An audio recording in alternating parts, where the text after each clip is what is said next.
Welcome to the Reconnection Club podcast, the show that helps parents heal troubled relationships with their adult sons and daughters. I'm your host, psychotherapist Tina Gilbertson. Each week, I'll offer you compassion, clarity, and personal development tips designed to help you reconnect, not only with your child, but with yourself. Now let's get started. The recording I'll share in a moment is from a group Q&A call from years ago. It begins with me reading a question that was sent in by a parent. This was in the days when I did these calls by telephone. Nowadays, office hours for Reconnection Club members happen online.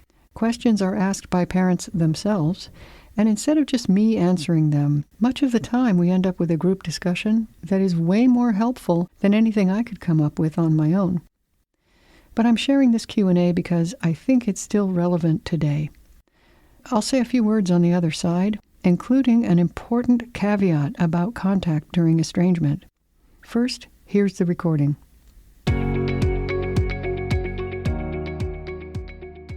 Last year, my 20-year-old adult child suddenly decided to transfer to a college 700 miles away.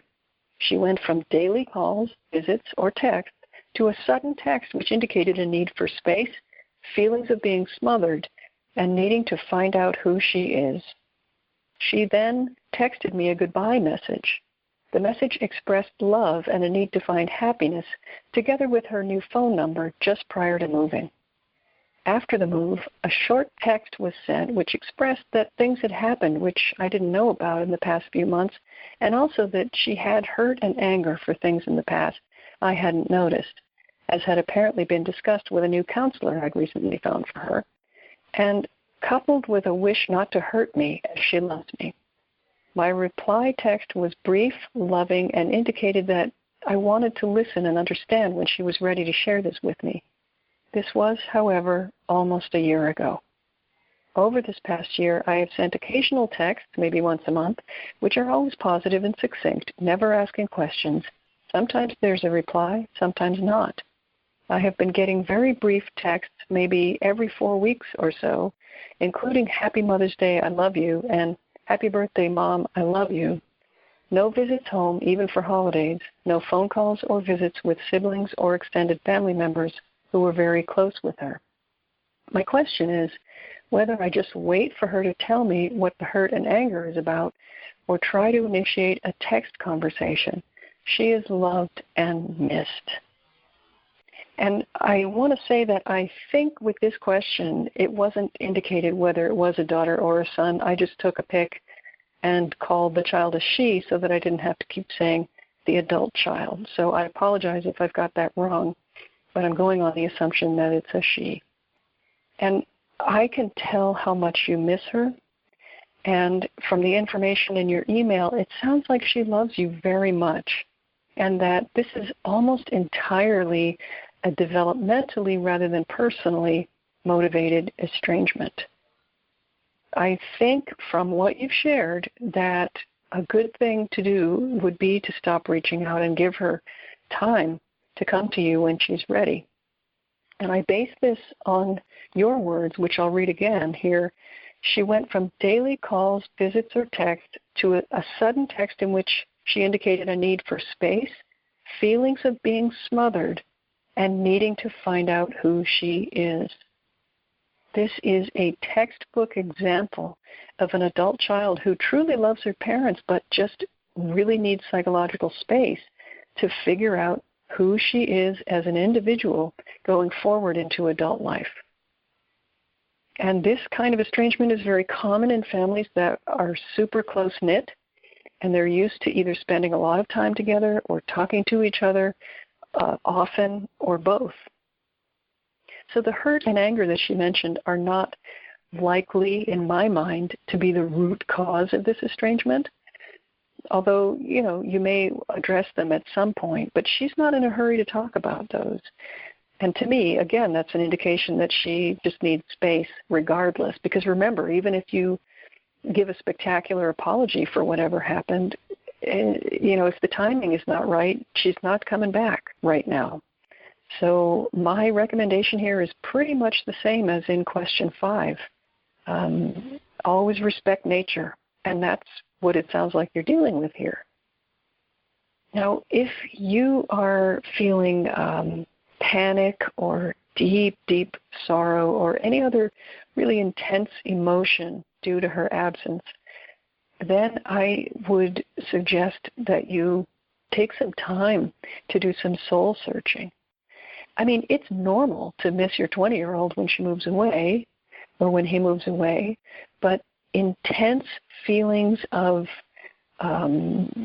desperation or inconsolable loss or grief, those might point to emotional injuries from other relationships that really need your attention for you to fully heal and to better cope with her absence right now. So if you're having such uncomfortable feelings that it's impossible for you not to reach out, even though she's asked for space, then I really recommend therapy with a local professional counselor. So you can search by zip code at goodtherapy.org, and that's in many countries.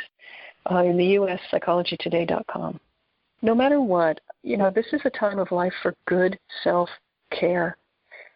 So please feel free to put your own needs at the forefront of your mind and take good care of yourself.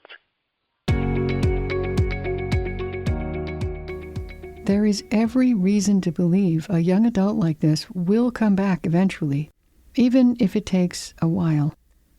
Although it had been a year in this case already, it sounds like there was still some contact during that time, and for some newly launching adults, it takes them a while to gather the courage to experiment with total silence, to get the psychological space they're looking for.